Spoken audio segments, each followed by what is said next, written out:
نبی صلی اللہ ہمیں یہ بتا رہا تھا کہ آپ صبح اٹھ کے جب اس طرح سے خاندانی طریقے سے مسواک کریں گے, مزہ نہ آئے پیسے واپس, آپ کے منہ میں خوشبو پیدا ہوگی.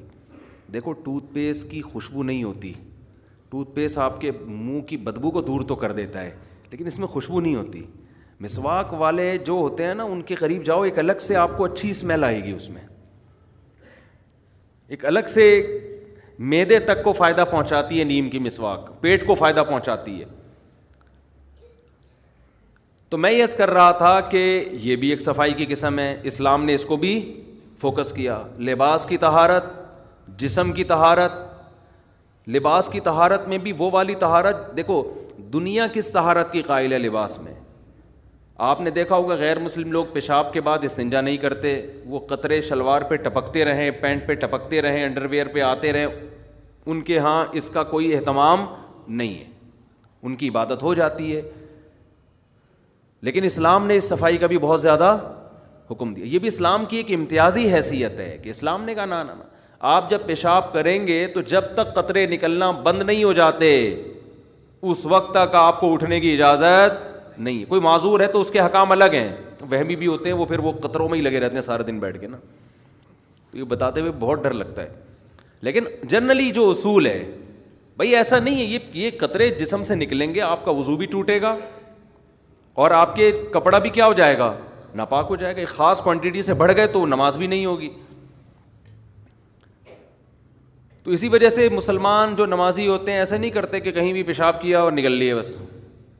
ہم تو دیکھتے تھے نا کسی غیر مسلم ریاست میں کبھی جانا ہو تو گوروں کو دیکھا پیشاب کیا, بیلٹ باندھی, نکل گئے. ابے بھائی تھوڑا سا تو صبر کرو, کچھ وہ کہہ رہے ہیں کیا کرنا, صاف تو ہیں, دیکھو کتنا صاف ستھرا. تو اسلام نے یہاں بھی دوسروں کی نسبت مبالغہ کیا ہے. قضاء حاجت کے بعد پانی سے استنجا کا حکم دیا. نہ ہو پانی تو ٹھیک ہے ڈھیلے سے بھی کر سکتے ہیں, لیکن ایک حد تک گندگی ایک جگ پھیلنا شروع ہو جائے تو پانی سے استنجا لازمی کرنا پڑے گا آپ کو. تبھی تو مسلم شاور کے نام سے مشہور ہو گیا وہ. ایک دفعہ مجھے گھر والوں نے کہا کہ مسلم شاور لگوا دیں گھر میں نا, مسلمانوں کے یہاں تو لوٹے استعمال ہوتے ہیں نا. میں نے کہا مسلم شاور, یہ پرانی بات ہے. میں نے کہا مسلم کیا مطلب, کوئی سکھ شاور بھی ہوتا ہے, ہندو شاور بھی ہوتا ہے کیا, شاور کی بھی قسمیں. پھر ہم نے پوچھا, انہوں نے کہا بھائی یورپ میں تو یہ بہت ہے کہ مسلم شاور. تو ہم ترکی گئے نا, تو وہاں ہم ترکی میں جس ہوٹل میں ہم ٹھہرے تو وہ یورپ کی طرف وہ والا حصہ ہے, تو وہاں واش روم میں پانی کا انتظام نہیں تھا, گورے زیادہ ٹھہرتے تھے اس ہوٹل میں. ہم جب گئے ہم نے دیکھا تو پانی نہیں. ہم نے کہا بھائی مر جائیں گے, جان سے ہاتھ دھو بیٹھیں گے, یہ واش روم ہم استعمال نہیں کریں گے. یہ ہو ہی نہیں سکتا یار, یہ نہیں ہو سکتا. میں نے کہا بھائی ایسا ہی ہے. میں نے کہا جیسی کی تیسی بھائی, نہیں واپس جاؤ. تو میرا مقصد کسی قوم کا مذاق اڑانا نہیں ہے, میرا مقصد یہ ہے کہ یہ جو مسلمانوں میں یہ چیز آئی ہے کیا ہے, وجہ کیا ہے, طہارت من النجاسات, نجاست سے طہارت ایک الگ کانسیپٹ اسلام نے دیا ہے کہ صرف نیٹ کلین نہیں ہونا آپ نے, وہ چیزیں جو جرمز کا ذریعہ بنتی ہیں ان سے بھی اپنے آپ کو پاک رکھنا ہے. یہاں بھی مبالغے کا حکم دیا. بغلوں کے بال صاف کرنا یہ صرف اسلام کا حکم ہے, کسی اور مذہب میں نہیں ہے. تو میں اصل تو آگے جانا چاہتا ہوں, یہ تو مسواک پہ بات شروع ہو گئی, صفائی پہ بات شروع ہو گئی, اصل تو میں آگے جا رہا ہوں. میں یہ عرض کر رہا تھا کہ طہارت کی اور بہت ساری, دیکھو غیر مسلم صرف دو قسم کی طہارت کا قائل ہے, ایک کپڑوں کو صاف رکھو, ایک باڈی کو صاف رکھو.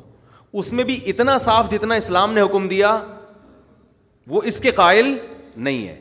اس کے آگے کسی اور قسم کی صفائی کے غیر مسلم قائل ہی نہیں ہے, سمجھ رہے ہو. حالانکہ صفائی کی اور بہت ساری قسمیں ہیں جس کے اپوزٹ کو قرآن نے نجاست قرار دیا ہے. ان میں سب سے پہلے ہے عقیدے کی صفائی. آپ کا عقیدہ گندا بولو نہیں ہونا چاہیے. عقیدے کی صفائی کے بعد ہے اعمال کی صفائی, عمل صاف کرو. خوراک کی صفائی, خوراک کیا ہونی چاہیے, پاک ہونی چاہیے آپ کی.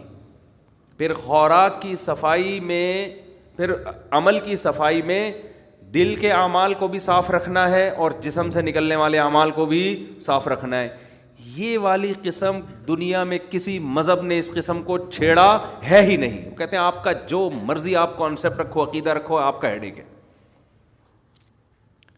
ان چیزوں کو انہوں نے اتنا چھیڑا ہے جتنا ان کی دنیاوی زندگی سے, جن کا کمپنی کو جیسے ہے نا کہ وہ کہتے ہیں عمل, اگر کوئی چور ہے تو گندا عمل کر رہا ہے.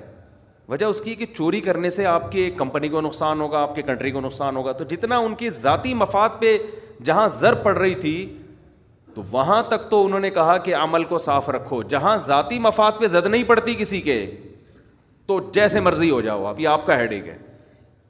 سمجھتے ہو کہ نہیں سمجھتے ہو؟ میں مثالوں سے سمجھاؤں گا تو آپ کو سمجھ میں آئے گا انشاءاللہ.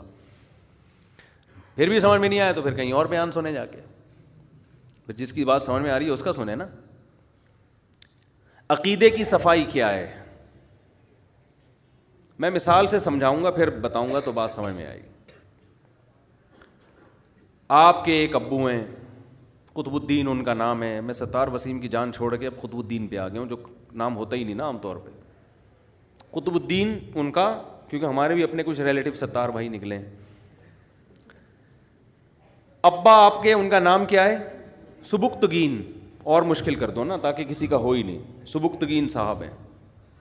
ان ابا نے آپ کی خدمت کی, آپ کو پڑھایا لکھایا, ہر جگہ دعوتوں میں محفلوں میں اپنے ساتھ لے کے جاتے, تعارف کرواتے, یہ میرا بیٹا ہے. نادرہ میں بھی نام انہی کا ڈلا ہوا ہے, سب کو پتہ ہے دلائل کی دنیا میں یہ ابا ہیں, سبکتگین صاحب اس کے ابا ہیں. ایک دن آپ نے اپنے ابا سے کہا, ابا میں ابھی تک کنفیوژن میں ہوں کہ آپ بھی میرے ابا ہیں اور شاید وہ والے بھی ابا ہیں. اب بیٹا چاہے ڈیٹول سے نہا کے آیا ہوا ہو, عود کی خوشبوؤں میں نہایا ہوا ہو, آپ بولو گے یہ کانسیپٹ کے لحاظ سے پلید ہے, گندا ہے, معذرت کے ساتھ گالیاں دو گی, غیرت لیس آدمی ہے یہ, نفرت ہوگی. کسی بھنگی اس کی گندگی کی وجہ سے اتنی نفرت کسی صاف ستھرے آدمی کو نہیں ہوگی جتنی آپ کو اس کے عقیدے سے بدبو محسوس ہونا شروع ہو جائے گی. آپ بولو گے وہ بھنگی تیرے سے اچھا ہے, چمار تیرے سے اچھا ہے. آپ کے 2 بیٹے تھے نا, ایک طرح بھنگیوں کی طرح رہتا ہے. آپ کو بتاؤ اسمیل کس میں زیادہ آئے گی؟ اسمیل سے مراد کہ جس اسمیل کی وجہ سے نفرت ہوتی ہے, آپ کو اس کے چہرے سے نفرت ہو جائے گی کہ یار تو کیا کر رہا ہے, تو مجھے باپ ماننے کے بجائے کسی اور کو باپ مان رہا ہے, یا میرے باپ ہونے کا انکار کر رہا ہے. دیکھو انسان کی نیچر ہے ہر بری چیز. دیکھو گندگی سے بھی نفرت کیوں ہوتی ہے کہ وہ بری ہوتی ہے. تو اصل نجاست کیا ہے؟ برائی, وہ اصل نجاست ہے. سلیم الطبع انسان, وہ انسان جو اپنی فطرت پر قائم ہو, اسے گندگی سے محبت ہوتی ہے یا نفرت ہوتی ہے؟ یہ محبت ہوتی ہے, نفرت ہوتی ہے نا. ہاں جو نیچر پہ قائم ہی نہ ہو اسے گندگی سے محبت شروع ہو جاتی. بھنگی کو گندگی سے محبت نہیں ہوتی, نیچر سے ہٹ چکا ہوتا ہے وہ. سمجھ میں آ رہی بات؟